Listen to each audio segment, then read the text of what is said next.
All this time, he knew I didn't do anything wrong. Marcus Chen was working for Meridian. The fire was industrial espionage gone wrong. You've been carrying guilt for 12 years over something that was never your fault.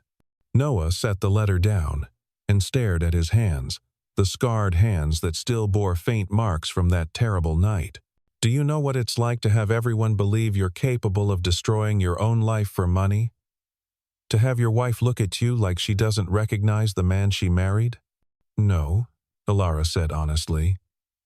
But I know what it's like to carry someone else's expectations, to feel responsible for things that were never yours to control. Your father could have cleared my name. Yes.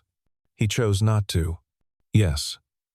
The word came out harder than she intended. He made a terrible mistake. And he knew it. He spent the rest of his life trying to figure out how to make it right. But he never did. He ran out of time. They sat in silence while a waitress refilled coffee cups, and somewhere in the kitchen, someone dropped a pan with a metallic crash that echoed like a gunshot. Why are you showing me this? Noah asked finally. Because you deserve to know the truth. Because my father's mistakes don't define your worth. And because I'm hoping you'll let me try to fix what he broke. Noah looked at the envelope of money. Enough to change his and Luna's life overnight. I don't want charity. It's not charity. It's payment for work you did, plus compensation for 12 years of lost income and damaged reputation. Legally and morally, it's yours. And the job offer still stands. Not because I feel guilty, but because you're the best horologist in the city, and this company needs someone who understands what craftsmanship actually means. Noah picked up one of the police reports, studying the details he had never been allowed to see. The truth, printed in black and white, felt both liberating and overwhelming. I need time, he said. Of course, and I need to think about Luna. She's been through enough disruption in her short life. She seems like a remarkable little girl. Noah's expression softened for the first time that evening. She is. She's the only thing I've done right in the past 12 years. Then maybe it's time to show her that her father is remarkable too. As they prepared to leave the diner, Ilara felt compelled to add one more thing. Noah, for what it's worth, I'm sorry. For the gala, for treating you like you were invisible. For perpetuating an injustice I was too self-absorbed to recognize. Noah studied her face, perhaps seeing her clearly for the first time since that humiliating night in the ballroom. You're not who I thought you were. Neither are you. They walked back to the building in comfortable silence. Two people who had spent years hiding from their true selves, beginning to consider the possibility that it might be safe to stop running. Over the following days, Noah found himself caught between two worlds. During his shifts, he moved through the building with the same quiet efficiency, but now the work felt different, temporary rather than permanent, a bridge rather than a destination. He researched Ilara's claims about his reputation, discovering that several prominent collectors still spoke of his work with respect and regret. The horological community, it seemed, had suspected all along that the accusations against him were unfounded. But no one had possessed the evidence to prove it. Most importantly, he talked to Luna. "Daddy," she said one evening as they shared takeout Chinese food at their small kitchen table, "you've been sad longer than usual lately." "Have I?" Noah tried to smile. But Luna had inherited too much of her mother's emotional intelligence to be fooled by surface gestures. The deep sad, not the regular sad about missing mommy or wishing we had a bigger apartment. The sad that makes you forget to laugh at my jokes. Noah set down his chopsticks and studied his daughter's earnest face.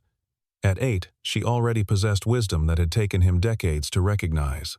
"Someone offered me a different job," he said carefully. "A job doing the kind of work I used to do before you were born. Making beautiful things, Yes. And you're scared. It wasn't a question. Luna had lived through enough disappointments to recognize fear when she saw it, even when it was disguised as caution.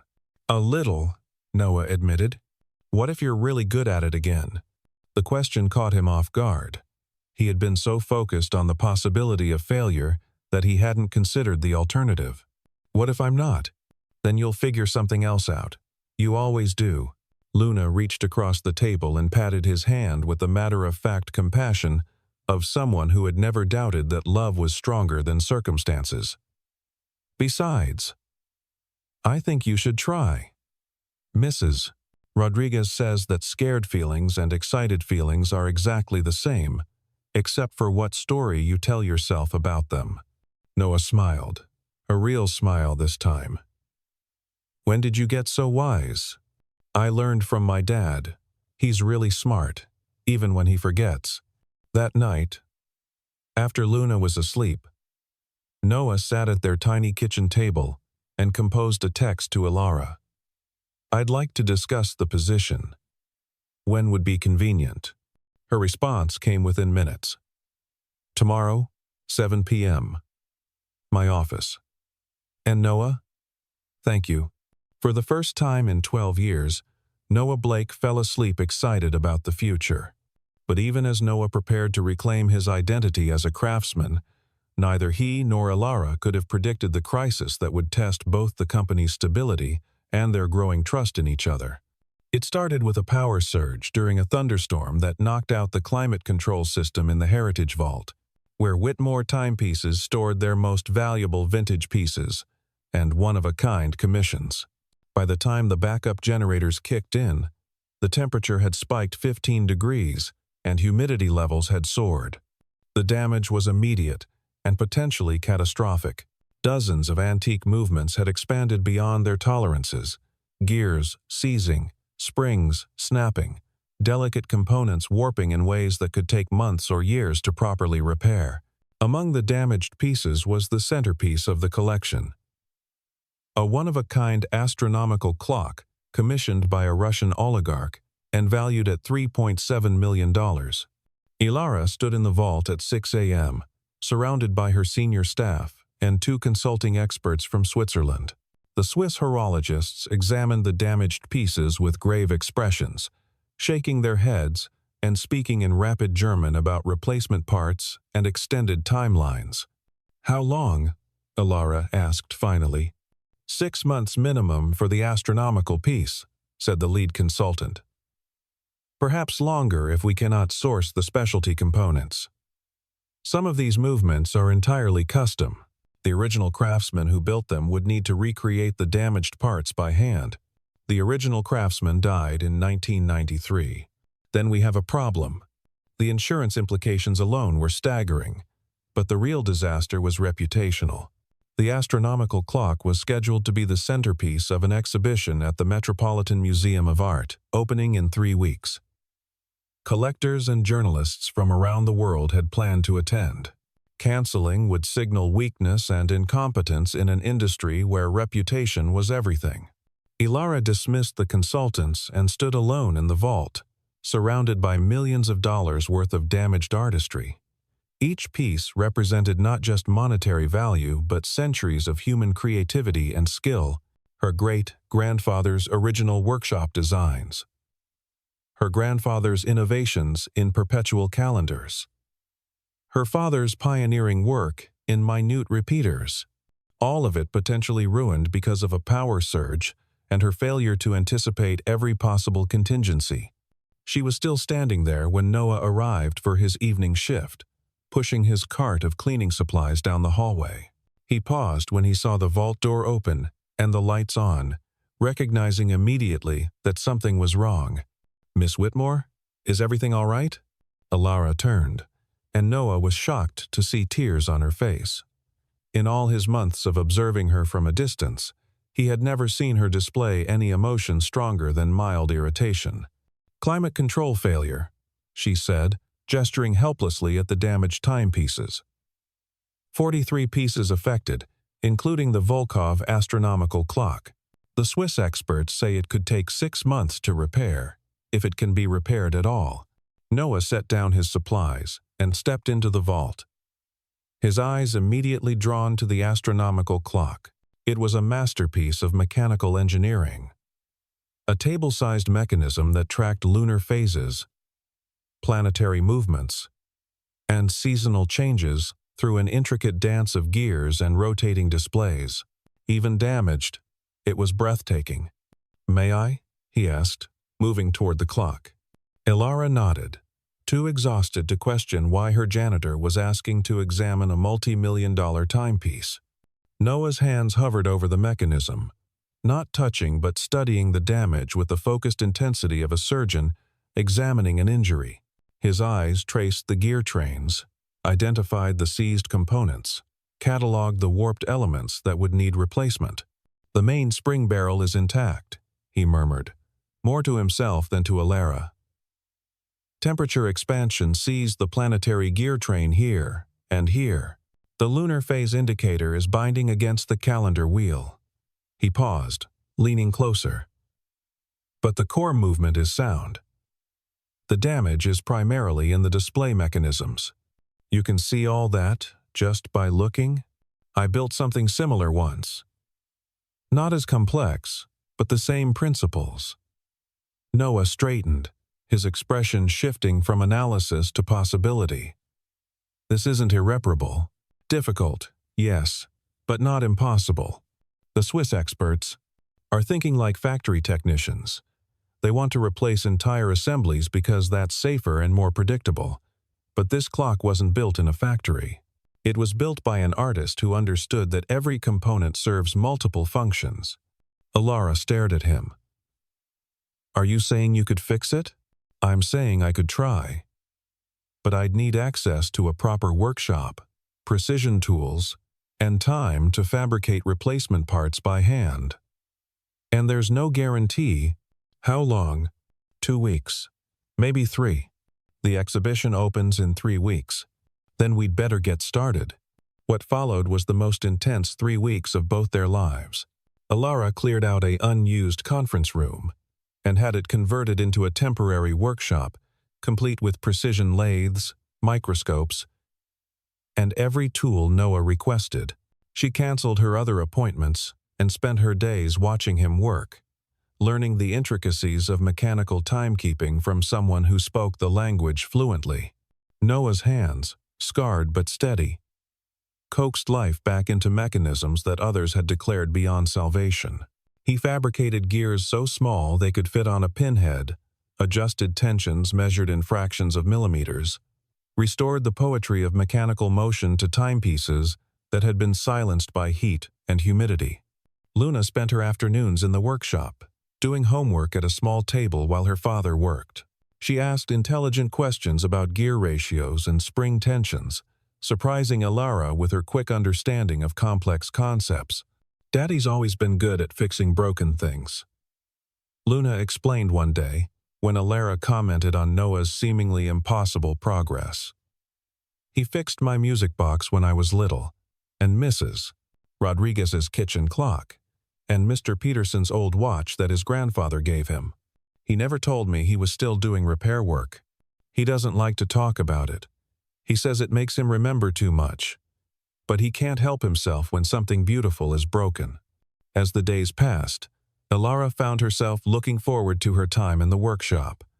There was something hypnotic about watching Noah work, seeing the way his entire being focused on the delicate mechanisms before him. He moved with a precision that reminded her of her father, but with a gentleness that was entirely his own. More than that, she found herself talking to him, really talking, not the careful corporate communication she used with everyone else. They discussed the history of various timepieces, the philosophy of craftsmanship, the way mechanical objects could embody human values like patience, precision, and permanence. "Your father understood something that most people in this industry have forgotten," Noah said one evening, as he adjusted the planetary display on the astronomical clock. "A watch isn't just a machine that tells time. It's a promise that some things are worth preserving, that human skill and dedication can create beauty that outlasts the person who made it. Is that why you kept working on timepieces, even after everything that happened? I tried to stop. For years, I avoided anything that reminded me of who I used to be. But Luna's music box broke when she was 5, and she cried like her heart was breaking. I couldn't stand to see her sadness over something I knew I could fix. So you fixed it. I fixed it. And then Mrs. Rodriguez's clock, and Mr. Peterson's watch, and a dozen other things that found their way to me. Word gets around in a neighborhood when someone can bring broken things back to life. Why didn't you try to rebuild your business? Noah paused in his work, considering the question. Fear. Mostly. Fear of failing again. Of having people look at me the way they did after the fire. But also because I thought maybe this was enough helping neighbors, fixing small things, staying invisible. And now? Now I'm wondering if staying invisible was just another way of staying broken. On the 18th day, with 3 days left before the exhibition opening, Noah completed the final calibration of the astronomical clock. The mechanism hummed to life with perfect precision, its multiple displays tracking celestial movements with accuracy that would remain true for centuries. Ilara stood beside him, watching the clock's mesmerizing dance of gears and indicators. But her attention was focused on the man who had accomplished what experts said was impossible. Noah, she said quietly, I owe you more than I can ever repay. You don't owe me anything. You gave me back my name, my reputation, my sense of who I used to be. This was just me returning the favor. No. It was more than that. You saved the company, the exhibition, everything my family built. But more than that, you showed me what real craftsmanship looks like, what dedication and passion can accomplish when they're properly supported. She turned to face him fully. I want you to stay, not just as head of restoration, but as a partner. I want to rebuild this company around the values you represent: artistry over efficiency, quality over quantity, human skill over mass production. Noah looked around the workshop they had created together, at the timepieces he had restored, at Luna sleeping peacefully in a chair with her homework scattered around her. For the first time in 12 years, he could envision a future that looked like the dreams he had carried as a young man. I'd like that, he said simply. The Metropolitan Museum exhibition was hailed as a triumph, with the restored astronomical clock drawing crowds and critical acclaim. But for Ilara and Noah, the real victory was quieter and more personal, the knowledge that they had found in each other something they hadn't even known they were looking for. 3 months later, Ilara stood on the stage of the Grand Ballroom at the Plaza Hotel, addressing an audience of collectors, journalists, and industry leaders gathered for the annual American Watchmaking Awards ceremony. The same type of crowd that had witnessed her humiliation at the charity gala, but everything was different now. Ladies and gentlemen, she began, her voice steady and confident. Tonight, I want to talk to you about recognition, about the difference between visibility and value, between reputation and worth. She paused, scanning the crowd, until she found Noah sitting at a table near the back, wearing a well-tailored suit instead of coveralls, but still somehow managing to look like he would rather be anywhere else. 6 months ago, I made a statement that I deeply regret. I suggested that someone's job title determined their worth as a human being. I was wrong, and my words caused pain to someone who deserved only respect and recognition. A murmur went through the crowd as people began to understand where she was heading.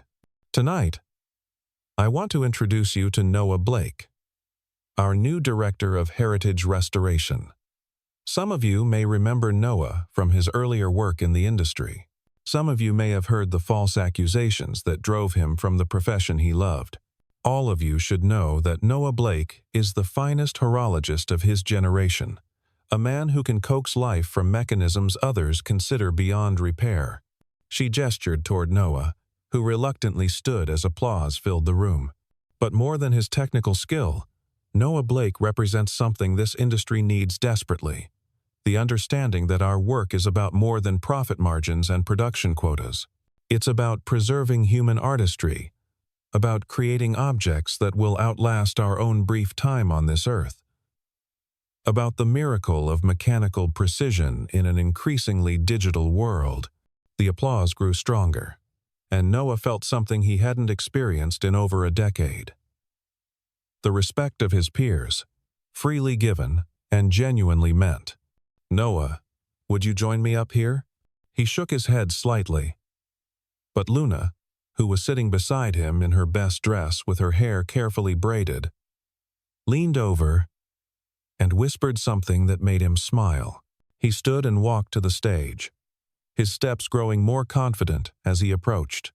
"I'd like Noah to tell you about our new heritage initiative," Alara continued. "A program that will train the next generation of craftsmen and women in traditional techniques while providing living wages and full benefits. Because talent shouldn't be wasted due to circumstances, and passion shouldn't be sacrificed to economics." Noah took the microphone, looking out at faces that had once turned away from him in suspicion and contempt. But now he saw curiosity, interest, and in many cases, genuine warmth. "My daughter Luna asked me a question recently," he began, his voice growing stronger with each word. "She wanted to know why I stopped making beautiful things. I told her it was because I was afraid. Afraid of failing. Afraid of being hurt again. Afraid of hoping for something better." He found Luna's face in the crowd, her smile giving him courage to continue. "But she said something that changed my perspective. She said that scared feelings and excited feelings are exactly the same, except for the story you tell yourself about them. Tonight, I'm choosing to tell myself a different story." The audience was completely silent, hanging on his words. "The story I'm choosing is about second chances, about communities that support their artists, about the value of work that serves beauty rather than just profit. It's about companies like Whitmore Timepieces that understand that the best investment you can make is in human potential." He handed the microphone back to Alara, but before stepping away, he said one more thing that carried clearly through the room without amplification. "And it's about the courage to admit when you're wrong, and the grace to help others become who they were meant to be." The standing ovation lasted 5 minutes, but Noah barely heard it. He was looking at Luna, who was clapping so hard her hands must have hurt, her face glowing with pride that made all the years of struggle worthwhile. Later, as the formal reception wound down, Noah found himself on the hotel's terrace, looking out over Central Park. The city sprawled beneath him, millions of lights marking millions of stories, each one precious and unique. "Hiding from your own party?" Alara's voice came from behind him. He turned to find her silhouetted against the ballroom lights, holding 2 glasses of champagne. "Just thinking," he said, accepting the glass. "A year ago, I was mopping floors and telling myself it was enough. Tonight, I gave a speech to the most influential people in our industry. Regrets? Numbered just. Amazed at how quickly life can change when you stop running from it." They stood together in comfortable silence, watching the park's darkness punctuated by streetlights and the distant glow of apartment windows. "Noah," Alara said eventually, "can I ask you something personal?" "Sure. Do you think you could ever trust someone enough to let them be part of your and Luna's life? Not as an employer or a colleague, but as something more?" He turned to study her face, seeing vulnerability there that matched his own. "Are we still talking hypothetically?" "I don't think we've been talking hypothetically for months." Noah set down his champagne glass and moved closer to her, close enough to see the way the city lights reflected in her eyes. "I never thought I'd find someone who understood both sides of who I am, the craftsman and the father, the dreamer and the realist. Someone who could see past the uniforms I've worn to the person underneath. And I think I'd be a fool not to try." When he kissed her, it felt like the first honest thing he had done in years. Not desperate or needy, but steady and sure, like the ticking of a well-made watch marking moments that mattered. 1 year later, on a Saturday afternoon in late spring, Noah and Luna stood in the main showroom of Whitmore Timepieces, putting finishing touches on a display that would open to the public the following Monday. The Heritage Collection, as it had come to be known, featured restored vintage pieces alongside new creations that honored traditional techniques while incorporating modern innovations. Luna, now 9, and even more confident than her father remembered being at that age, carefully adjusted the position of a pocket watch that Noah had created specifically for the collection. The case was engraved with her initials, a birthday gift that had made her cry with happiness. "Perfect," Noah said, stepping back to admire her work. "You have a good eye for display. I learned from watching you and Alara. She says presentation is just as important as craftsmanship because people need to understand why something is beautiful before they can appreciate it." She's right. She's right about a lot of things. That's probably why you fell in love with her. Noah nearly dropped the watch he was holding. "Dad, I'm 9. Not blind. You get that same look on your face when you're working on a really complicated mechanism and when you're talking to Alara, like you're solving a puzzle that makes perfect sense once you understand how all the pieces fit together." Sometimes his daughter's perceptiveness still caught him off guard. "How do you feel about that?" Luna considered the question with the seriousness she brought to all important matters. "I think she makes you happy in a way that's different from how I make you happy. Like, I make you proud and loving and protective, but she makes you more yourself. Does that make sense?" "Perfect sense." "Good. Because I already asked her if I could call her mom when you guys get married, and she cried happy tears and said yes." "When we get married?" "Dad, seriously, you carry a ring box in your jacket pocket, and you've been practicing proposals in the bathroom mirror. I can hear you through the wall." Noah laughed, pulling his daughter into a hug that lifted her off her feet. "Have I mentioned lately that you're too smart for your own good? Every day. But you say it in a proud voice. So I know you don't really mean it." As they finished arranging the display, Alara emerged from her office wearing jeans and a sweater instead of her usual business attire. Saturday work sessions had become a tradition for the three of them, a time when they could work together without the pressures of meetings and deadlines. "How does it look?" she asked, studying the collection with the critical eye she brought to everything involving the company's reputation. "Perfect," Luna announced. "Dad and I make a good team." "Yes, you do." Alara moved to stand beside Noah, and he automatically put his arm around her shoulders, a gesture that had become as natural as breathing. "Are you ready for the unveiling Monday?" "As ready as we'll ever be," Noah said.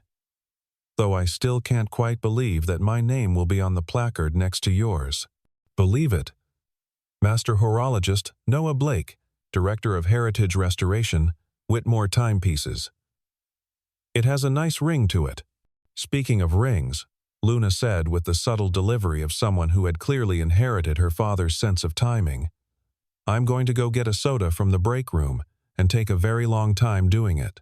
She skipped away, leaving Noah and Alara alone among the timepieces that represented their shared commitment to preserving beauty and craftsmanship. "She knows," Noah said.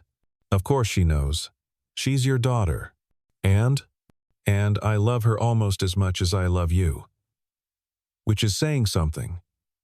Because I love you more than I thought was possible. Noah reached into his jacket pocket, withdrawing a small velvet box that contained a ring he had designed, and crafted himself a simple platinum band set with a small diamond, elegant and timeless rather than ostentatious. "Alara Whitmore," he said, dropping to one knee among the displays of mechanical artistry that had brought them together.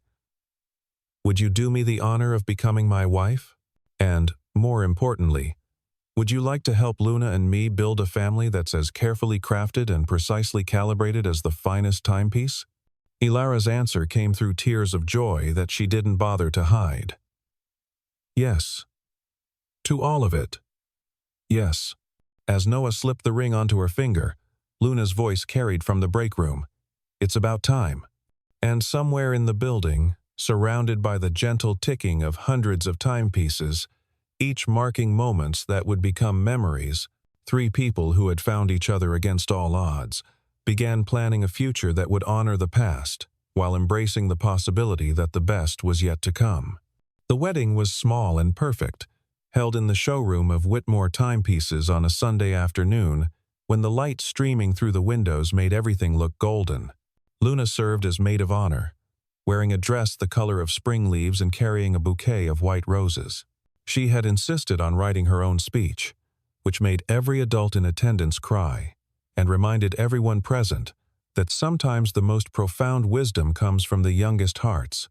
My dad always told me that broken things can be fixed if you have the right tools and enough patience, she said, standing confidently at the microphone. But I think what he really learned is that sometimes broken people can fix each other, and that's even better than fixing watches. Now, 6 months later, they were a family in every sense that mattered. Noah and Alara had moved into a house in Brooklyn with a workshop in the garage where Noah could pursue personal projects, and a garden where Luna could grow the flowers she had become passionate about cultivating. The Heritage Initiative had exceeded all expectations, training 12 apprentices in its first year, and establishing Whitmore Timepieces as the premier destination for collectors who valued artistry over mass production. Orders were backlogged for 18 months, but neither Noah nor Alara minded. Quality took time, and time was the one thing they had learned to value above all else. On this particular Saturday, they were at the workshop putting finishing touches on a commission that had special meaning for all of them, a memorial timepiece for Luna's elementary school, honoring teachers who had dedicated their careers to nurturing young minds. Luna had suggested the project, and Noah had designed a clock that would tick steadily in the school's main hallway, reminding students and faculty that every moment spent learning was a moment invested in the future. There, Noah said, making a final adjustment to the pendulum mechanism. Perfect accuracy. This clock will keep time for the next 100 years. Longer, Luna corrected, polishing the brass case with the careful attention her father had taught her. You build things to last forever. Nothing lasts forever, sweetheart. The important things do. Love lasts forever. Good memories last forever. The feeling you get when you make something beautiful that lasts forever too. Alara looked up from the dedication plaque she was engraving, struck once again by the wisdom that seemed to flow naturally from this remarkable child who had taught two adults how to believe in second chances. You know what, Luna? She said. I think you're absolutely right. Outside, the Brooklyn afternoon was fading into evening, but inside the workshop, surrounded by the people they loved and the work that gave their lives meaning, time felt infinite and precious, each tick of each clock, marking moments of contentment that would indeed last forever in the careful chambers of memory. And somewhere in the distance, barely audible above the gentle symphony of mechanical timepieces, was the sound of three hearts, beating in perfect synchronization, keeping time with a love that had been broken and repaired, lost and found, tested and proven strong enough to last through all the years to come.